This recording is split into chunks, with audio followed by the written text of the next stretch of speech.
Hey everybody, Brian here from quantlabs.net. How y'all doing? You guys can see my screen. No, you can't. Can you? Can you see my screen now? Yeah, I see it. Awesome. Thanks, Okay. Tom. Thank you, Shalom. All right, so let's get started. Were you about to say You want me something? to mute myself now? It's up to you, Shalom. Okay. I like you as a co-host. I like sidekicks. Okay, let's get into the Forex. First, let's talk about capturing data. All right, so this system you're on right now is my Mac. I have another system that is Windows based, and that synchronizes with IQFeed. Now, with IQFeed, for anybody who may be new to all this, if you come into my Quant Labs channel on my YouTube, you come under my playlist here. Hey there. Just look for IQFeed. There's a couple of tools here. In here, you'll get all the videos that I've got. We'll show you how to use IQFeed. And the same exact thing that you learn here, you can do the same thing with Forex. So here's the market data that I've set up that downloads. So what I've done is I'm planning to use interactive brokers. So if I go into interactive brokers, Forex, if I try to show you all the supporting currency pairs, which are these right here, that's all I'm going to be looking at. That's my data set for my Forex view, my currency view of what what interactive brokers enables me to view. So it's not very many, but comparatively to Oanda is much more. We had this discussion last night, but if you go into the foreign exchange rates, they have quite a variety of currency. So you've got a lot more choice on Oanda. But for now, I'm using interactive brokers. So with those two data providers, or one the broker, one the market data, what I'm able to do with this ATR script, this average true range script, or anything using Python, I'm able to see here, you're able to see all the available crosses that I'm able to download from. And this data, I believe, is minute data, or I can't remember what it is, but that's I think it's end of day data actually. Sorry about that. But you can see here, we've got Australian, we've got Denmark kroner, euro, British pound, Hong Kong dollar. I never forget what HUF is. ILS, I think, is Israel, Japanese yen, so on and so forth. So I can cross-reference each other. That comes to a combination of about 50 combinations. And this really opens up the ability to view the Forex market like no other. And the goal, what we're trying to do here, is to be able to measure at a current time, a current snapshot, which currencies are the most volatile. And that is volatile over a week, over a quarter, over 6 months, and over a year. So I'm going to show you a variety of different Right. reports. Go ahead.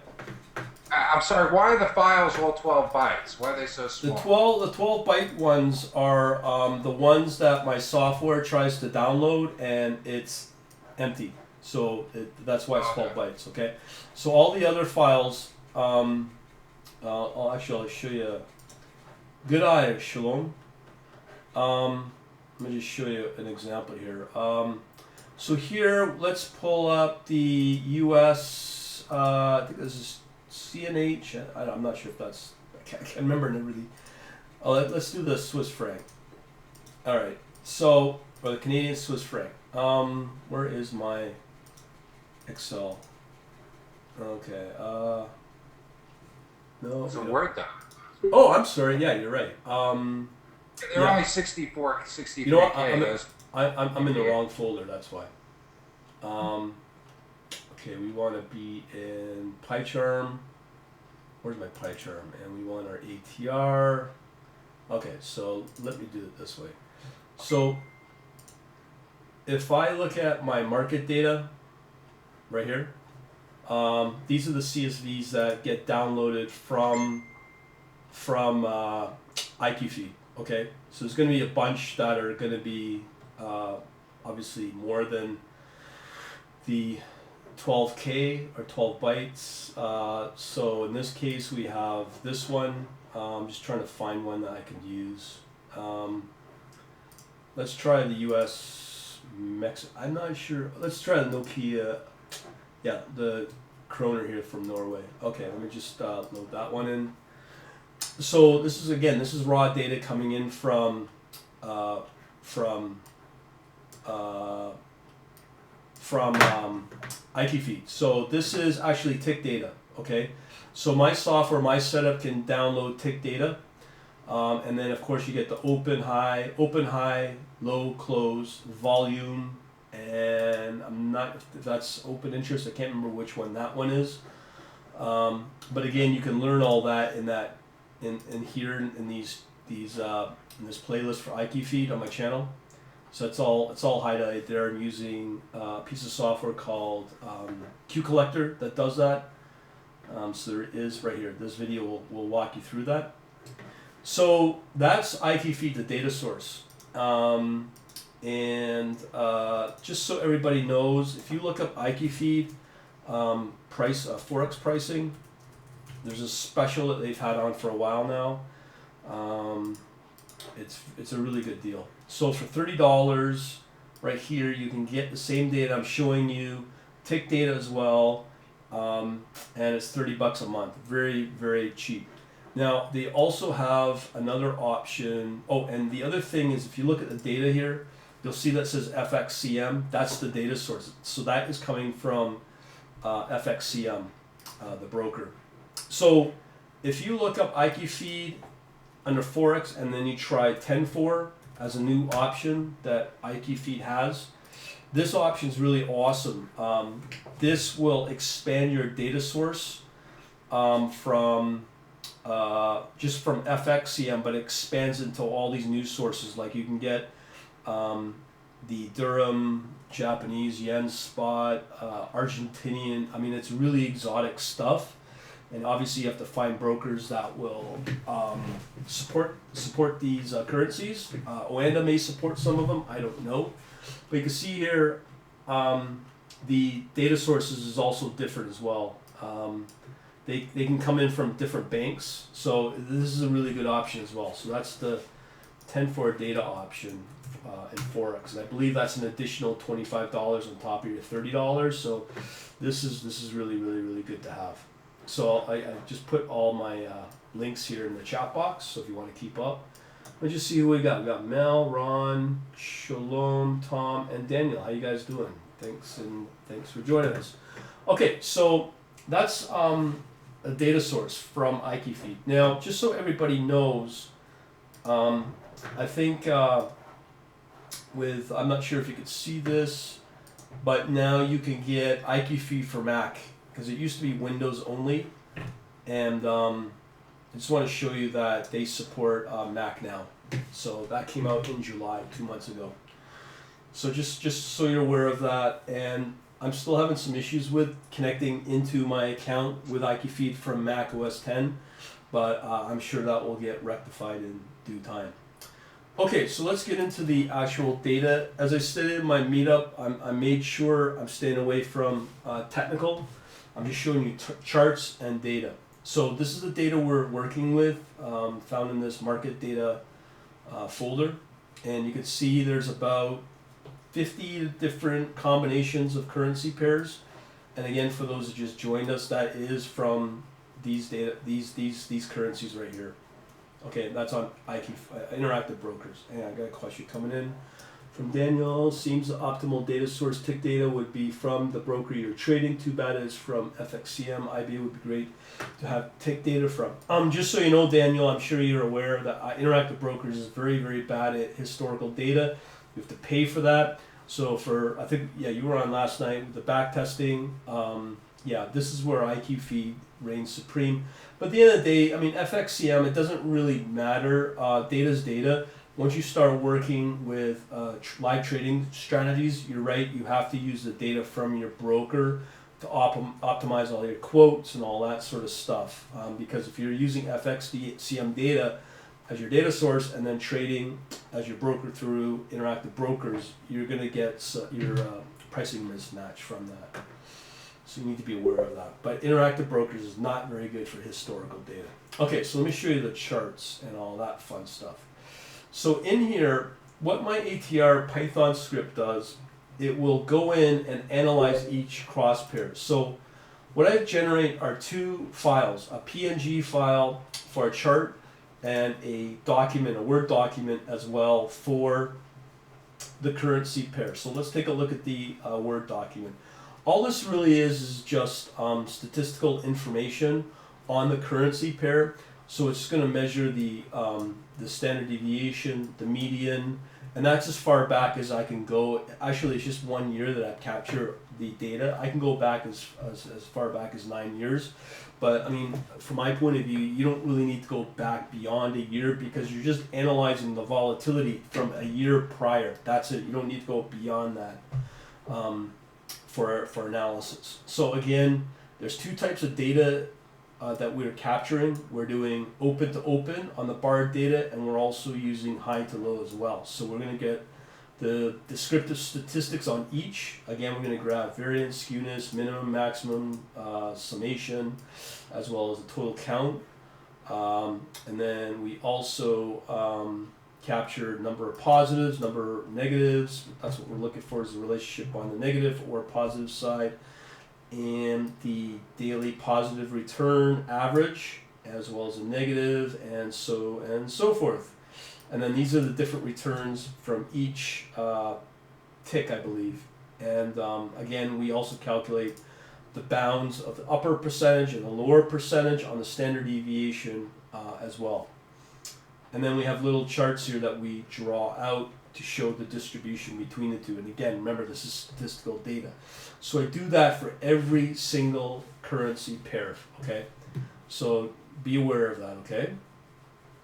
All right, so at the end of the day, what we're really looking for is the ranking of everything that we look at, analyze, download, do our statistical analysis on. And what we're looking for is our ranking of the volatility, which is these three snapshots. Now, I ran this yesterday, so this is going to give me a totally different view of volatile currency pairs that when I ran in my last video about a month ago. These are going to be totally different. So because this is a CSV that's generated, this is obviously Excel, so I can do some very simple data sorts. So if I do a data sort on the first analysis of the 7-day view or the weekly view, what I can do here is sort by the 7-day view, and we are going to go from largest to smallest for the most volatile. And right here you can see what the most volatile pairs are going to be. So right here you're looking at the ZAR, which is the South African Rand against the Japanese Yen. So if I was to show that relationship, that is right now currently the most volatile currency pair out there. And when I'm saying volatile, that means it's a potential market opportunity to trade off of. So if you have a low latency or high frequency type of strategy working off of this pair, you could do very well with it, just trading off pure volatility by, I don't know, doing something like what do you call it, scalping. And this is the next two. We got the New Zealand Swiss franc and the New Zealand Canadian. What I find is when you start looking at the euro, let's say the US dollar, hang on here, where's my search? Okay, if I do a US search, because everyone's going to be looking at the US dollar versus the, let me just put this back, do another data sort. Where's my sort? I'm going to sort by the pair itself. Okay, so if I look at the standard US dollar, don't have the euro in here for some reason. Let's see if I can do the, yeah, let's say we're looking at the British pound and the US dollar. you can see that usually the major pairs are very stable, so they're not very volatile at all. And when you're working or trading off of pairs that are very stable, your ability to make money is very low. And what happens is people need to leverage up in order to increase their profit potential on the major currency pairs. But in actual fact, if you're trading off of these really volatile pairs, you can do quite well if you know what you're looking for. So this is why a lot of the pros do this. Where am I looking for? So again, I'll show you the pair here of the weekly. And Daniel, I'll just get to you in a minute. Yeah, largest to smallest.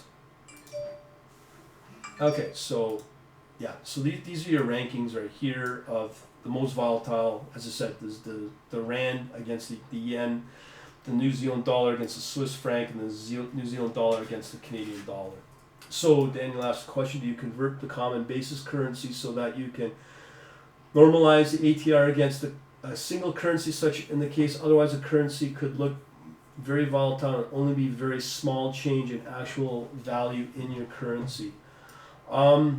From what I would gather, it's a good question, because if you're going to sell, let's say the South African rand, you're going to need a third currency, which is usually going to be your US dollar, and then sell back into buying buy the South African rand and sell that, and then buy the Japanese yen on that actual trade. So you are going to use the US dollar as your intermediary currency, if that makes sense. Yeah, you could use, of course, Zimbabwe. Oh, I see what you're saying, because of the units. No, because it's price movement of, like, it doesn't matter. Let's see, let me go back to my market data. Because it's just doing a simple calculation on the average. Actually, I think you've raised a really good point, Daniel. I'm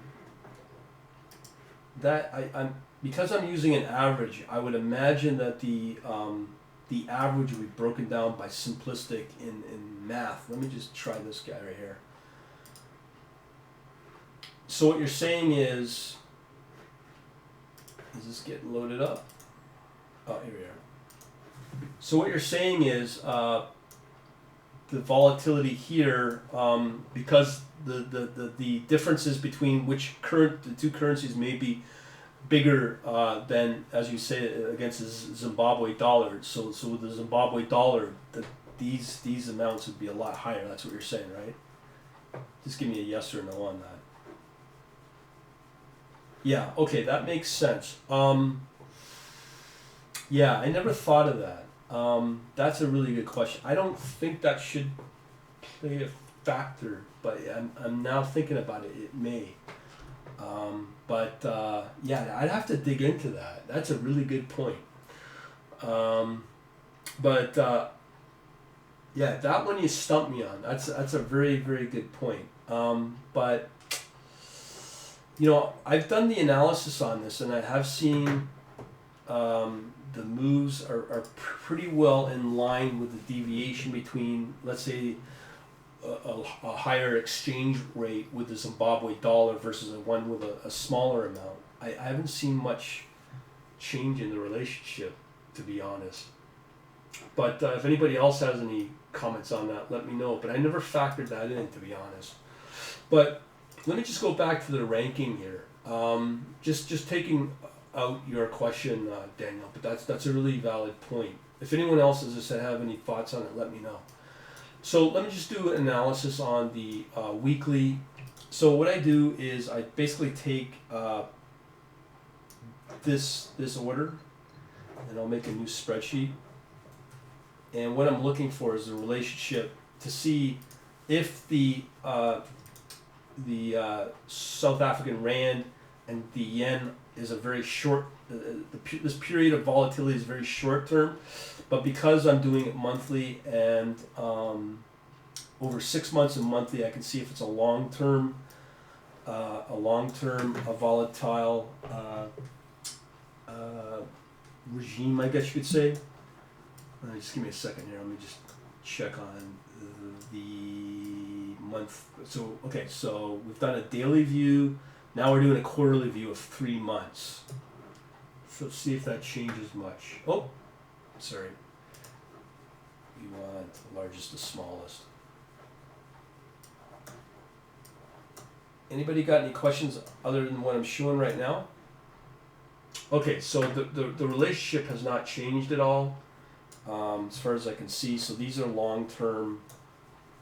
This is definitely long term, because this one right here, these first three are the weekly view. This set here is weekly view, and this is now a quarterly view.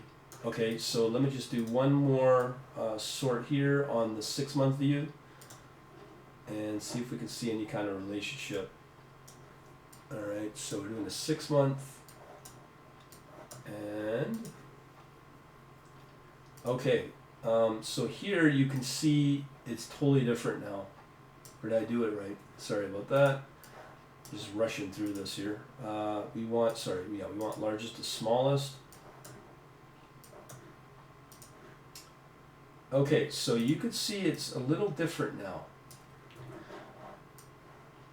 So let me just show you what I'm seeing here. So long term, we can see, if I'm going to assume this is the Mexican peso, again the Swiss franc and the Japanese yen and the British pound and the Swiss franc. Now I'm just sussing out what I could think that would make the pound and the franc volatile. Is obviously Brexit. And again, this data set right here is a 6 month view, but this one's the interesting one. I'm trying to figure out why the U.S. dollar and the Mexican peso would be more volatile over the 6 months. The only thing I can think of is money flow between Mexico and U.S. dollar, because I'm right now learning about balance of payments between countries, the trade of foreign currency flowing from one country to another, and understanding the trading relationship, and that can have an impact on the stock exchanges of both countries, as well as the futures market, as well as their commodities and exports, and so on and so forth. So I'm still kind of learning that. So the only thing I could see making this really volatile over 6 months is some sort of trading activity over the last 6 months. But this one I find very interesting is the South African rand and the Japanese yen being really volatile. I bet you if I was to do some news sentiment, I could probably find out why. And I'm sure that has to do with trading as well between South Africa and Japanese yen. So I'm going to stop right now. Does anybody have any questions so far on this? If not, like I said, I wanted to keep this to 45 minutes, but I just wanted to showcase this script and what I'm looking for in volatile. Outside of what Daniel's presented, does this sort of make sense on what I'm doing for volatile moves and measuring that with, for market opportunity for both a week view, a quarterly view, and a 6 month view? Because I find, as I was mentioning last night, if I'm going to put, let's say, $100. Thanks, Tom and Ron. I appreciate that. Thanks, Daniel. So what I was mentioning last night, because I got the private group going with my membership. What we talked about is the risk and reward. And if you are going to put $100, let's say, I'm just going to pick out of here random. I don't know. Let's say again the British pound and the U.S. dollar. It's not as volatile. So let's say I chose to put on $100 trade on the British pound and the U.S. dollar, and it's not as volatile because let's say it's more stable. That relationship on the pricing differential between the two. But if I looked at here for the more volatile, and I just took the same $100 and said, okay, instead of me putting a trade on for the British pound against the US dollar? Wouldn't it make more sense if I had a proper system, I had a proper strategy, knowing how to pick out the right data points on when to put the trade on, when to close the trade, so on and so forth, and I had a really good system for $100 for the same amount of risk, the reward obviously would be much higher if I was to trade the South African rand or the Japanese yen or the New Zealand dollar and the Swiss franc. So I think from a risk reward, you probably, assuming that everything was all equal based upon my trading system, obviously I could increase my return here with that in mind. So this is why I'm doing this. And here, because I have the data of one of these data points coming in from IQ feed, like here, you could see quite clearly I can track tick by tick on the relationship. So if I have a trading system that's watching this volatility in real time, and I have some other indicators running in parallel, looking for maybe a potential spike on a high frequency level, using volatility as the prime factor, and I'm looking for those spikes, you could do quite well. A good example I mentioned last night is Brexit. And if you knew, again, what a good example of this is, doing this type of analysis is really important, because let's say tomorrow when the U.S., let's say the Fed does a increase on their fund rate, and you knew the more volatile, the most volatile. Let me do an analysis here as let's say a call for tomorrow. Let's say I'll do a weekly view, and I'm going to do large to small, but only involving U.S. dollar. And this is what I looked at when Brexit happened. I was looking for the most volatile trading pairs when Brexit hit, and I knew that the euro, the British pound with the euro, the British pound with the Swiss franc, and the British pound with the yen were the most volatile. And everybody that knew that made their optimal profit on those pairs, as well as the Bitcoin as well. So knowing that if you only have a small set of capital to work with, and you know that the most volatile pairs will be, let's say those three I mentioned, that's where you can maximize your opportunity. That's why we do this. So for tomorrow, let's say with the U.S. The U.S. Fed decides to increase their rates. It's a surprise. Obviously, it's going to have an impact on the U.S. dollar. What positions would you put on? What currency pairs would you put on? Well, if you ask me, I'd probably put here the U.S. dollar. I think this is the SEK. I'm not sure what exchange that is. Anything that involves the U.S. dollar, I'd definitely put the trade on. Definitely here, I'd use the Swiss franc, HUF. I'm sure it'll come to me. But with those currency pairs that you know are the most volatile, those are the top three picks I choose for tomorrow to line up if the Fed was to increase rates, and then there's a surprise move on the U.S. dollar. So a question came in from Ron: can an elite member download from your site tick data? If yes, what period and currencies? Ron, no, I can't allow that at all, because then I'd be breaking my terms of distribution with IQ feed. But what I can do is I can analyze this data and these reports that you're seeing right here. These reports, these Word documents on the distribution statistical as well as the chart, that I can distribute. And that's what my next membership will entail, is distributing these kind of reports. So the more important one I think most people will find valuable is this one that we're looking at right now, is the ranking one. Because nobody cares about the data itself, I don't think. They just care about the ranking. Right, so Ron asks, if I do an analysis on the data and I distribute that, that's okay. But I cannot distribute the raw data that IQ feed provides, because then I'll be breaking the terms. of my agreement. And so anybody that signs up to any of these providers, Yahoo, iKeyFeed, whoever, Interactive Brokers, they will have terms of service that will not allow their customers or users to redistribute the data at all. So I don't want to break that. But when you analyze it and then republish those reports, those charts, that's okay, because it's now no longer raw data. It's, as you say, it's derived data. So I can do that for sure.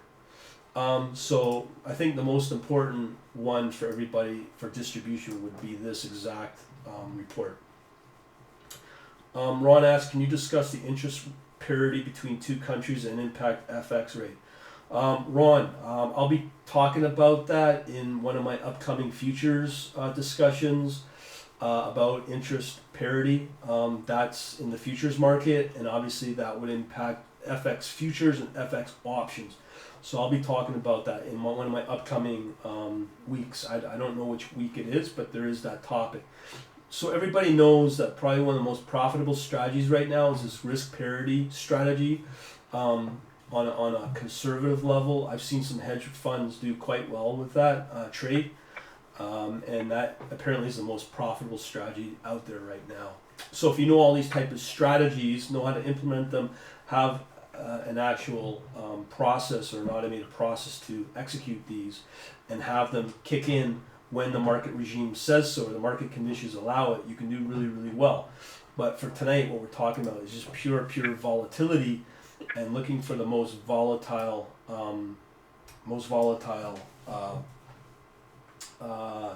pairs right now, because you won't get this sort of news at all through major media like on Bloomberg or Morningstar or Reuters or whatever.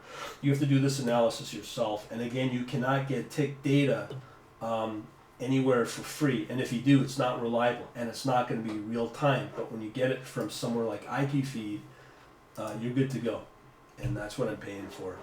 Ron says, are you aware of the cost-effective data about interest rates? So a strongly strategy would mesh interest rate, FX rate.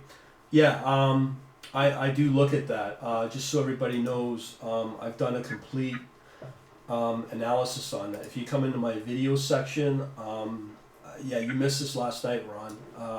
I put up this video right here called Complete Analysis of U.S. Federal Reserve and Total Economy Destruction. I put this out on the weekend. It's a 40-minute video.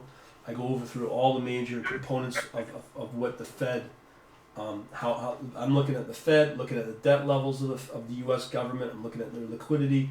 I'm looking at the economy itself, so on and so forth. And I'm doing that right now. So I will have reports coming up on that, Ron. So interest tick data, not end of day data. Just so you know, Ron, when it comes to a lot of these charts, that if you watch that video, you'll notice that video will always compare that metric against GDP. If it's realized GDP, or one's quarterly and one's annual. So because it's coming from the Fed, the lowest frequency, or the highest frequency I can get is quarterly data. So the tick data is kind of useless against the Fed, because they're only their interest rate, their GDP is only reported once a month or quarterly. So you can't use this data for high frequency needs, meaning tick data. So I'm not sure if that really answers your question, but what you can in here, in the same video, at the end I go over the Treasury, and I think if you watch the Treasury yields, that's a way to use the Treasury yield as a proxy to see how the market's reacting to what the Fed's doing. So that's what a lot of HFT shops do now, is they watch the Treasury and they move into the Treasury and trade off of the Treasury yield moves, both on all the way from the 10-year, 30-year to the 2-year. As an example, I'll just give you an example with the Brexit. What a lot of traders did is they wanted to be on both sides of the trade for both the yay or nay. So what they did was they opened up a bunch of short positions on the German Bund. So if the Brexit did happen, the Bund would go up, which it did. And at the same time, those same traders will open up a bunch of other trades to be on the upside as well if the Brexit did go through or didn't go through. So you need to kind of play it that way, and it's no different than watching U.S. Treasury as a proxy to see what the Fed's doing on a lower or on a higher frequency level. Anybody else got any questions at all about this volatility? Because this right here, if I was to scan this on higher frequency, I think scanning the volatility of these pairs in real time or using tick data is very powerful. And if you have, as I said, other metrics that you could use for risk, for forecasting the direction on the next set of ticks, you could do really well. But my system's not really about that. What it's looking for is just volatile moves over the long run, over a 30-day or 90-day time horizon, instead of like lower level trading. But you could use this volatile sort of script using ATR for high frequency if you want it. And I wouldn't be surprised that there are some players out there doing that, because it shows the relationship between the different pairs. But the big factors that will drive this volatility is obviously trading activity. As I said in this worksheet that I put together, I mean, outside of, I could look at what's driving the South American Japanese yen. Let me figure that out. If I go in to Google and I look up trading, trading news, South Africa and Japan, maybe there's some news I can capture on that. Just give me a second here. Let me switch my search engines from Google to Google. Hang on here. But this sort of trading activity, South Africa and Japan, and that to me those kind of volatile moves. Let's see, South African relations between Japan and South Africa, because a lot of this is driven by trade, especially on the money flow, what they call balance of trade, or sorry, balance of payments between two countries. That's what drives it. So hang on here. Let me just. The trade is for volatility, reversal to mean, or simply follow the volatility trend. What we're doing here is we're just calculating the standard deviation. So we're not really using mean at all. If you can see right in the spreadsheet here, you'll see I calculate the standard deviation at that point. So that's what I'm measuring, and then this will capture the period for the data of a week, and I'll capture for a quarter, and I'll capture for the 6 months. So that's that. Hopefully that'll answer your question, John. But I wouldn't be surprised if there's something going on between Japan and South Africa. I bet you if I go to, there's a cool site I actually discovered last night from MIT, trading. So if I look for exports for, let's say, South Africa, this is for 2015. So what this will show me is exactly what is being exported out of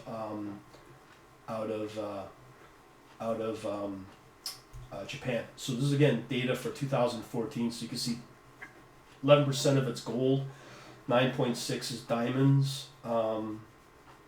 So something tells me that if that's the case with gold, the trade, that volatility has got to be something to do with gold. If I did some further research, I'm sure I could look into it, but I don't want to waste people's time on it. But I'm sure if I dug for the reason why that volatility is there, I'm sure I could find it. I could probably go on to Bloomberg and look for a news event for why, the volatility is really high between these two countries. But I'm sure it's something to do with trading activity. and looking at it. Maybe have something to do with gold too. Maybe Japan's having a large. Actually, let me see if that's the case. If I go into Japan, let's say. And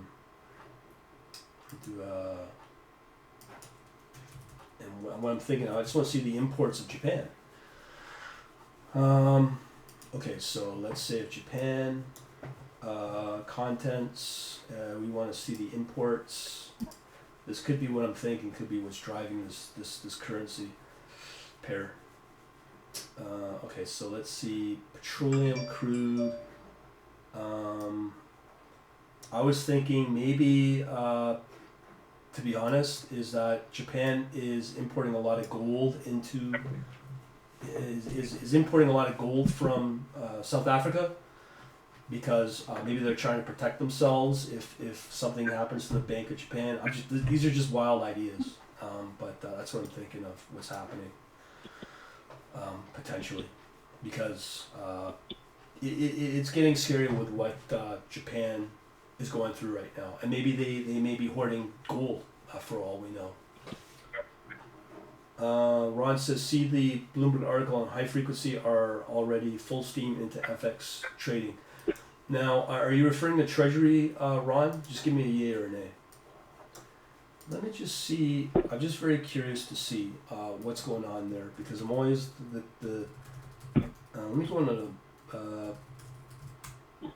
I have a funny feeling Japan is importing gold from South Africa.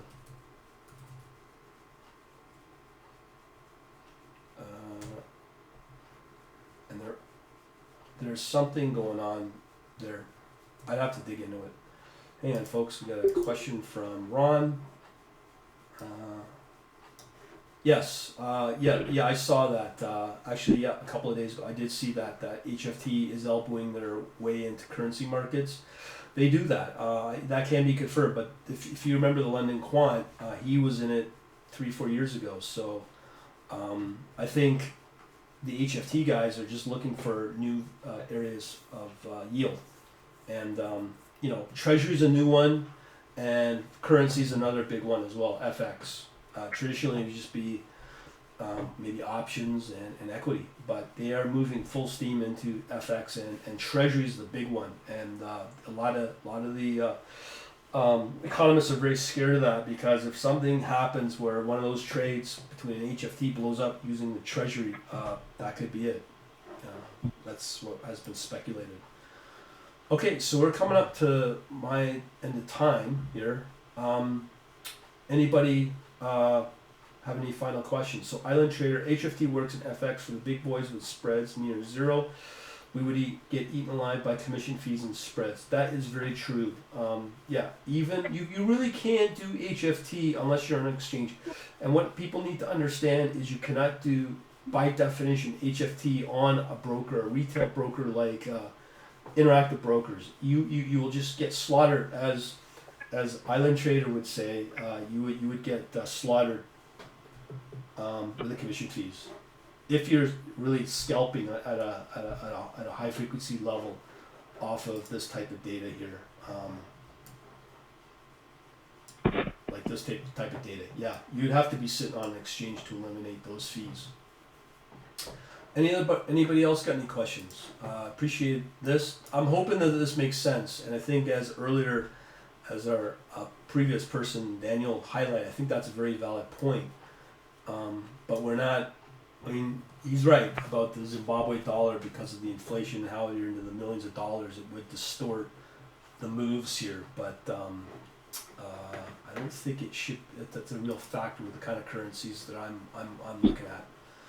I'm hoping not, at least. Anybody else got any questions or comments on what I'm showcasing tonight?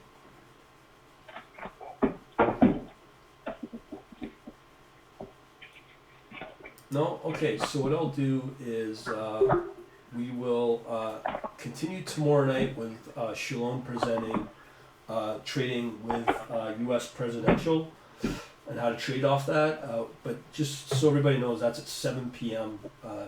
Eastern Daylight Time, New York time. Okay, it's not going to be the usual 8 p.m. And also, just so everybody knows, traditionally I do these extra free webinars on Tuesdays and Wednesdays because right now I'm doing all my member stuff on 8 o'clock on Mondays. I'm going to keep that, but I'm going to be doing all the free ones prior to that actual webinar. So I'll be doing these same type of webinars, but starting around 6:30 or 7. So everybody knows, starting in 2 weeks. Mel says, just watching to learn, enjoyed the presentation. No problem, Mel. Thanks for coming out. Hopefully you've got something out of it. But volatility means risk. Risk means opportunity. And without risk, you don't have profit in the market. So volatility, in this case, for FX or Forex, is really important. Anybody else got any questions or comments at all before I shut her down? No problem, everybody. No problem, Tom. So I'll have this up in the next day or so, this video on YouTube, in case you missed the earlier parts. We talked about IQ and the options that they have for anybody who wants to do automated trading with this kind of data, because all the data you're getting here, especially from the Forex, is from IQ, and if you missed it, it's $30 a month coming in from FXCM. Okay, so just so everybody knows. Anybody else got any last parting words, questions, or anything? No? Okay. So I'll drop off then. But thanks for coming out, and I'll talk to you soon. Any last will do? Going once, twice, 3 times. Going once, twice, 3 times. Okay. No. Okay. Have a good night, everybody. Thanks for dropping in. And just a reminder, if you're interested, Shlom's doing his presentation tomorrow night. Okay, thanks again, and have a good evening. All right.